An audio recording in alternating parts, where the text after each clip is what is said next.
Mesdames et messieurs, bonsoir et bienvenue dans NCTV Actu. Ce soir et pendant 4 semaines, nous vous proposons de suivre votre journal dans un décor particulier.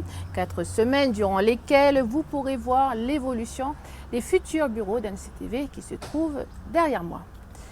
Et dans l'actualité, aujourd'hui, le temps est monté d'un cran pour le collectif contre l'insécurité en Nouvelle-Calédonie. Après l'échec de la réunion de ce matin entre le collectif et Éric Gué, maire du Mont-d'Or, le collectif a décidé de poursuivre leur démarche au Haut-Saria. Ils réclament des mesures immédiates comme une rencontre avec le Sénat coutumier et les présidents d'institutions.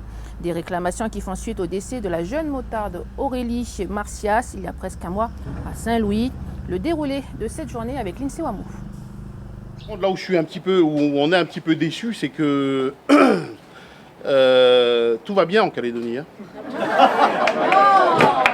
Tout va bien en Calédonie et au niveau de l'insécurité, on exagère vraiment tout ce qui se passe. Oui, les réseaux sociaux. On avait prévu le coup.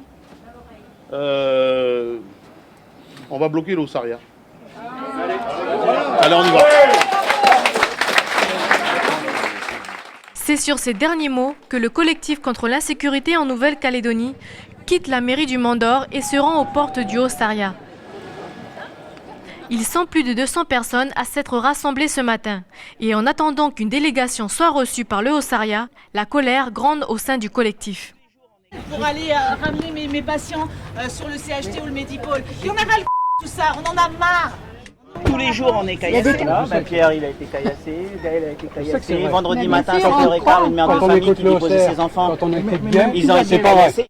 Parmi les exigences du collectif, on trouve la tenue d'une réunion avec le Sénat coutumier et le maire du Mont-d'Or, la demande de la présence des forces de l'ordre et la mise en place de contrôles routiers au niveau de la RP1, et enfin, la mise en place d'un couvre-feu pour les mineurs de moins de 16 ans. Mauvaise nouvelle pour le collectif, le Haut-Saire est absent. Le secrétaire général est prêt à le recevoir, mais le collectif hésite. C'est discrètement que nous filmons ces séquences. Ça fait 3 fois qu'on va voir le Haut-Saire, on n'aboutit à rien.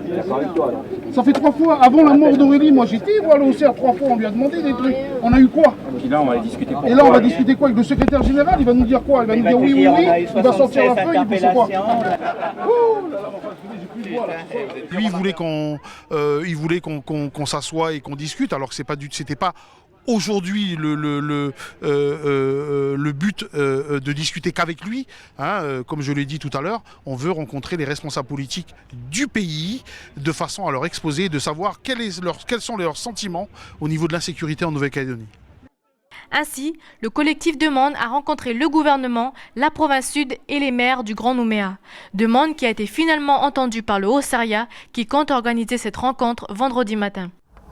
Je vous le disais, l'entrevue avec le maire du Mont-d'Or, Éric Gué, n'a pas satisfait le collectif. Écoutez les explications du maire du Mont-d'Or. Ils m'ont posé un certain nombre de questions concernant les institutions. Je leur ai dit que je ne pouvais répondre que pour ce qui concernait l'institution municipale, sur l'insécurité notamment qui les préoccupait. On a fait un point des différentes actions qui ont été mises en place depuis un certain nombre de temps et les situations difficiles que nous avons traversées ces derniers mois. L'accident extrêmement regrettable qui s'est passé avec cette jeune en moto. Et puis donc, ils ont souhaité savoir si je pouvais être un interlocuteur, notamment auprès de l'aire coutumière pour leur obtenir un rendez-vous. C'est ce que je me suis attaché à faire. Ils étaient un peu sceptiques à la sortie de la rencontre, vous leur répondez quoi?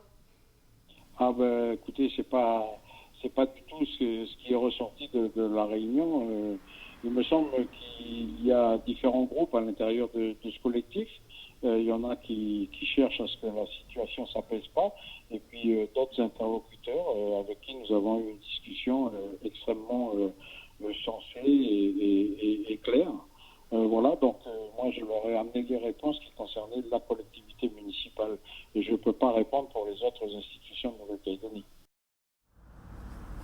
L'actualité aujourd'hui, c'est aussi le lancement des épreuves du concours de gardiens de prison. Les 7 centres d'examen de Nouméa, celui de Lifou et celui de Pointe-Boute ont accueilli ce matin les candidats pour l'épreuve d'admissibilité. Plus de 2000 inscrits pour 13 postes à pourvoir au camp Est. Un concours très sélectif. Alors quel est le profil recherché pour être gardien de prison? Élément de réponse avec Jimmy Waimo. Lycée Michel Rocard de Pointe-Boute, 75 candidats pour passer l'épreuve d'admissibilité. Durant 4 heures, ils ont eu droit à un questionnaire à choix multiples sur la Nouvelle-Calédonie. Sur les 2246 inscrits dans les 9 centres d'examen, 13 seront retenus pour occuper les fonctions de gardien de prison. Voici le profil recherché. Le métier de surveillant pénitentiaire requiert du sang-froid. En prison, les tensions sont nombreuses. Elles peuvent opposer des détenus entre eux ou bien le personnel de prison et une personne emprisonnée. L'agent doit faire preuve de sérénité et de psychologie pour désamorcer les conflits naissants.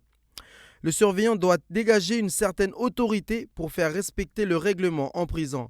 Il doit afficher une maîtrise de soi impeccable. Il est donc indispensable de ne pas répondre aux provocations. Enfin, un gardien doit rester humble pour ne pas envenimer les situations. Pour être gardien de prison, il faut avoir de bonnes aptitudes physiques, avoir une bonne vue et une taille minimum. Prochaine étape du concours, l'épreuve orale prévue dans 2 mois.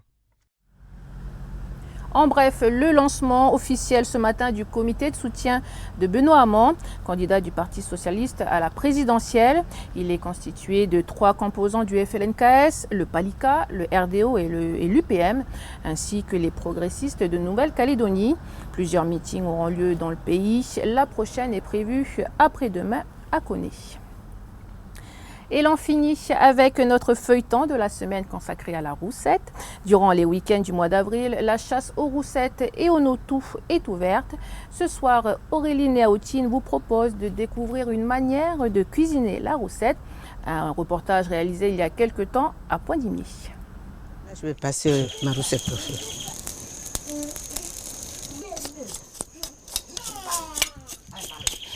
D'abord tout brûler, bien nettoyer jusqu'à ce qu'il n'y ait plus de poils. Je vais la mettre à la marmite, mettre dedans, puis je vais faire mon petit bougnan dans la marmite. Je vais mettre avec le lait de coco, bien sûr. Bon, je mets même les tarots. Je mets par-dessus les bananes, comme ci. Je rajoute le lait de coco.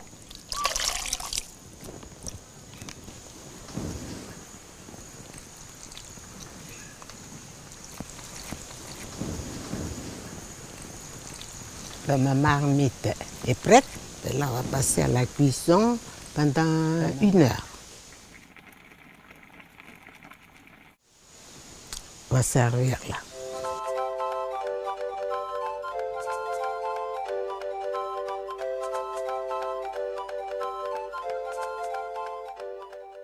Voilà, c'est la fin de cette édition. Merci de nous avoir suivis. Excellente soirée à vous et à demain.